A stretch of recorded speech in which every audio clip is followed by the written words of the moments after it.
સૌરાષ્ટ્રમાં આવેલા મહુવામાં નૂતન સ્વામિનારાયણ મંદિરની પ્રાણ પ્રતિષ્ઠા અગાઉ વિવાદ ઊભો થયો છે।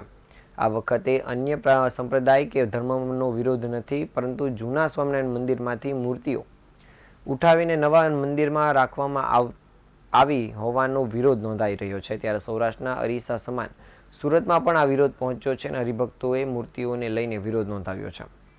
મહુવાના 185 વર્ષ જૂના સ્વામિનારાયણ મંદિરમાંથી સ્વામીઓએ મૂર્તિઓ રાતોરાત ઉઠાવી લીધી હોવાનો આક્ષેપ સાથે સુરતમાં પડઘા પડ્યા છે। શ્રી લક્ષ્મીનારાયણ દેવ ગાદી સ્વામિનારાયણ સંપ્રદાય સત્સંગ સમાજ દ્વારા વિરોધનું રણશીંગું ફૂંકવામાં આવ્યું છે અને મહુવા ખારગેટના 185 વર્ષ જૂના સ્વામિનારાયણ મંદિરમાંથી રાતોરાત લક્ષ્મીનારાયણ દેવની મૂર્તિ ખસેડવામાં આવી હોવાથી વિરોધ કરવામાં આવી રહ્યો છે। સુરત, દક્ષિણ ગુજરાતના અમરેલી, ભાવનગરના અલગ અલગ વિસ્તારના હરિભક્તો મહુવા ખાતે જઈ વિરોધ નોંધાવશે તેમ કહેવામાં આવી રહ્યું છે। હરિભક્ત ઘનશ્યામભાઈએ જણાવ્યું હતું કે હાલ આ મહુવાના મંદિર બાબતે પોલીસ ફરિયાદ કરવાની પણ કાર્યવાહી શરૂ કરી દેવામાં આવી છે અને નિત્ય સ્વરૂપ સ્વામી અને બાલ સ્વામી સરદાર દ્વારા સ્વરૂપ સ્વામી ભગવાનની મૂર્તિને રાતોરાત જ મંદિરમાંથી ઉઠાવી લેવામાં આવી છે અને રાતોરાત જ મંદિરના ગેટની બહાર દિવાલ ચણી દેવામાં આવી છે અને આચાર્ય વિહારી લાલજી મહારાજ દ્વારા 185 વર્ષ પહેલા ભગવાનની પ્રતિમાની સ્થાપના કરવામાં આવી હતી। જૂના મંદિરમાં ફરીથી મૂર્તિ સ્થાપિત થાય તે માટે સુરતથી હરિભક્તોએ લડત શરૂ કરી છે અને જે છેક સુધી લડી લેવા માટે પણ તેઓએ તૈયારી બતાવી છે।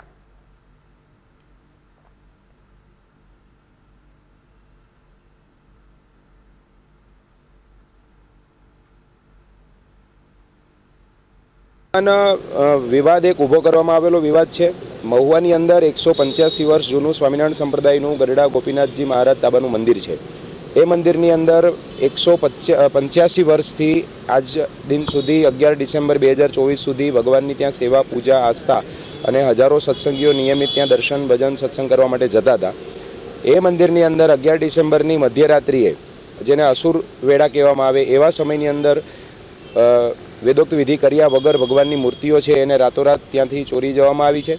અને આ જ્યારે ઘટના બની ત્યારે આગલી રાત્રે હજુ શયન આરતી સુધી સત્સંગી હરિભક્તો ત્યાં હતા અને સવારે જ્યારે મંગળા આરતીના સમયે આવ્યા તો જાણે કે ચોરીનું જ કર્મ કર્યું હોય એ રીતે રાતોરાત મંદિરની ધજાઓ ઉતારી લીધી, મંદિરની મૂર્તિઓ ખસેડી લીધી અને મંદિરનો જે મુખ્ય પ્રવેશ દ્વાર છે એની ઉપર દિવાલ ચણી અને જે ગઈકાલે રાત્રે 9 વાગ્યા સુધી જે આસ્થાનું ધબકતું કેન્દ્ર હતું એને સવારે રાતોરાત તાળા મારી દેવામાં આવ્યા।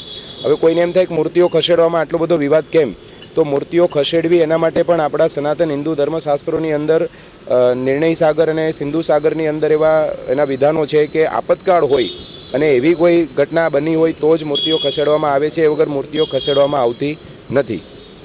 સુરતથી કેટલા હરિભક્તો આગામી દિવસોમાં જવાના છે અને કઈ રીતે પૌરાણિક મંદિરને બસાવવાની વાત છે?